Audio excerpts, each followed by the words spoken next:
ഇഥികയാണ് ഏറ്റവും കൂടുതൽ വേദനയോടെ പൊട്ടിക്കരഞ്ഞുകൊണ്ട് അവിടെ എത്തിയ ഓരോരുത്തരോടും അമ്മ വരില്ലേ എന്ന ചോദ്യം ചോദിച്ചുകൊണ്ടിരുന്ന മന്ത്രി വീണ ജോർജൊക്കെ എത്തിയപ്പോൾ സാധാരണഗതിയിൽ പല മന്ത്രിമാരും ഒക്കെ എത്തുമ്പോൾ ഒരു ഔപചാരികമായി അല്പസമയം ചെലവഴിച്ച് മടങ്ങുകയാണ് ചെയ്യുന്നത്. പക്ഷേ ഏറെ നേരം അവിടെ ചെലവഴിക്കേണ്ടി വന്നത് മകളുടെ ഈ വിലാപം കൊണ്ടുകൂടിയായിരുന്നു എന്നുള്ളതാണ്. അത്രയധികം വേദനിപ്പിക്കുന്ന ഒരു കാഴ്ചകളായിരുന്നു വീട്ടിലുണ്ടായിരുന്നത്. പ്രത്യേകിച്ച് ശ്രീജ നേരത്തെ പറഞ്ഞതുപോലെ ഒരു കുടുംബത്തെ നേരെ നിർത്തിയത് രഞ്ജിതയാണ്. പ്രത്യേകിച്ച് രണ്ട് മക്കൾ, അമ്മ, ഇവർക്കൊക്കെ വേണ്ടി താമസിക്കുന്നതിനുള്ള ഒരു വീട്, പഴയ വീട്, ഓടിട്ട ഒരു ചെറിയ വീടാണ്. അതിനപ്പുറത്തേക്ക് പുതിയൊരു വീട് തന്നെ ഉണ്ടാക്കുന്നു.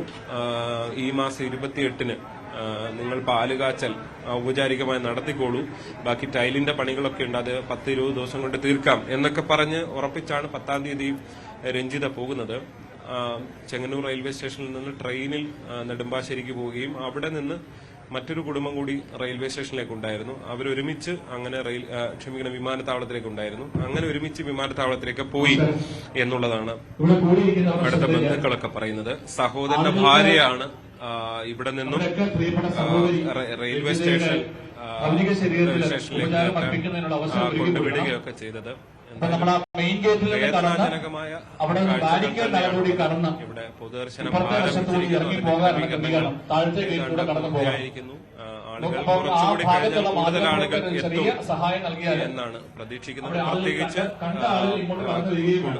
10 മണി എന്ന സമയം തീരുമാനിച്ചതുകൊണ്ട് തന്നെ കഴിഞ്ഞ ശേഷം ആളുകളെത്തുക. 11 മണിയോടുകൂടി സഹകരണ മന്ത്രി വി എൻ വാസവൻ ഇവിടെ എത്തി സംസ്ഥാന സർക്കാരിന് വേണ്ടി അന്തിമോപചാരം അർപ്പിക്കും. അതിനുശേഷം ഏതാണ്ട് ജില്ലാ കളക്ടർ ഉൾപ്പെടെയുള്ളവർ ആ സമയത്ത് ഉണ്ടാകുമെന്നാണ് പ്രതീക്ഷിക്കുന്നത്. പ്രേംകൃഷ്ണൻ അദ്ദേഹവും എത്തിച്ചേരും. എന്തായാലും ഇവിടെ എല്ലാ ക്രമീകരണങ്ങളും ഉണ്ട്. അതുകൊണ്ട് തന്നെ എത്ര ആളുകൾ വന്നാലും കൃത്യമായി അന്തിമോപചാരം അർപ്പിച്ച ശേഷം മടങ്ങുന്നതിനുള്ള എല്ലാ ക്രമീകരണങ്ങളും. എന്തായാലും രഞ്ജിതയുടെ മൃതദേഹം ഇവിടെ പൊതുദർശനം ആരംഭിച്ചിരിക്കുന്നു. അതിന്റെ കാഴ്ചകളാണ്, അതിന്റെ സാഹചര്യം തന്നെയാണ് നമുക്ക് ഇവിടെ കാണാൻ സാധിക്കുന്നത്. ജന്മനാടിന്റെ സ്നേഹവും അന്ത്യാഞ്ജലിയും ഒക്കെ ഏറ്റുവാങ്ങുകയാണ് രഞ്ജിത. ഒരു കുടുംബം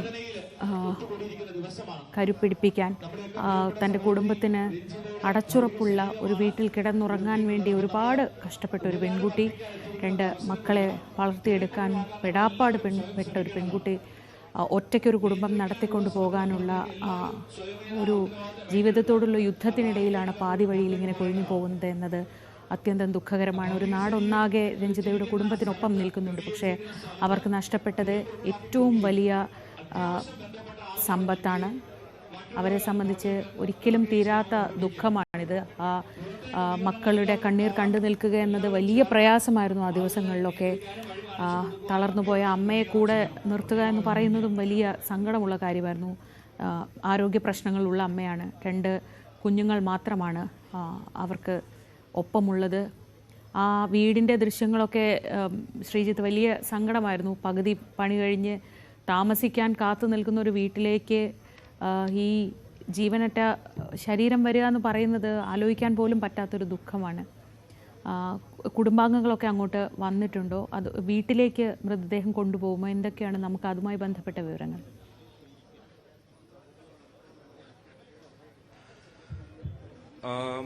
രണ്ടരയോടുകൂടി ആണ് ഇവിടെ നിന്ന് വീട്ടിലേക്ക് മൃതദേഹം കൊണ്ടുപോവുക. അവിടെ ഏതാണ്ട് 1 മണിക്കൂറോളം വീട്ടിൽ മൃതദേഹം ഉണ്ടാകും.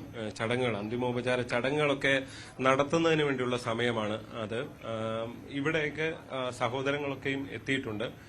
മകൾ ഉൾപ്പെടെയുള്ളവർ അല്പസമയത്തിനുള്ളിൽ എത്തിച്ചേരുമെന്നാണ് പ്രതീക്ഷിക്കുന്നത്. നിലവിൽ ഇവിടേക്ക് അല്പസമയം മുമ്പ് വരെയും എത്തിയിരുന്നില്ല.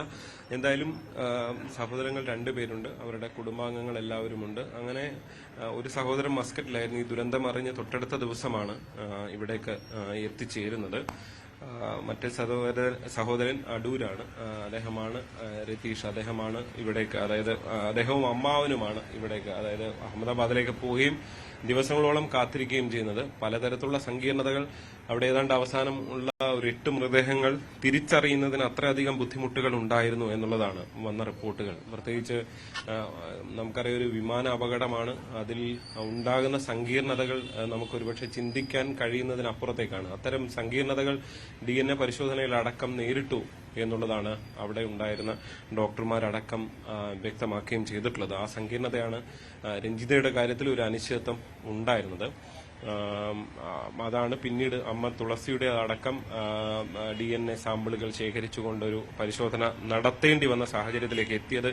അത്രത്തോളം കാര്യങ്ങൾ സങ്കീർണമായതുകൊണ്ടാണ് എന്നാണ് നമുക്ക് മനസ്സിലാക്കാൻ സാധിക്കുന്നത്. എന്തായാലും അനിശ്ചിതത്വങ്ങൾ, ഒരു മൃതദേഹം എവിടെ ഇനി കണ്ടുകിട്ടുമോ, അതോ ഈ ദുരന്തത്തിൽ പൂർണ്ണമായും കത്തി അമർന്നോ എന്നൊക്കെയുള്ള ആശങ്കകൾ ഉണ്ടായിരുന്നു. പക്ഷേ അതിനിടയിലാണ് ഒരു ഇങ്ങനെ പേരിനെങ്കിലും എന്ന് നമുക്ക് പറയേണ്ടി വരികയാണ്. കാരണം നേരത്തെ ഞാൻ പറഞ്ഞതുപോലെ ഇവിടെ എത്തുന്നവർക്ക് പ്രിയപ്പെട്ടവരാണ്, രഞ്ജിതയെ ചിരിച്ച മുഖത്തോടെ കണ്ടവരാണ്. സാധാരണ ഒരു മരണത്തിന് കിട്ടുന്ന നീതി ചിലപ്പോ മുഖം അവസാനമായി ഒന്ന് കണ്ട് എങ്കിലും ചിലപ്പോൾ മടങ്ങാൻ കഴിയുമെന്നുള്ളതാണ്. പക്ഷേ അതൊരു അങ്ങനെ ഒരു അവസരം ചെറിയ ദുഃഖമല്ല.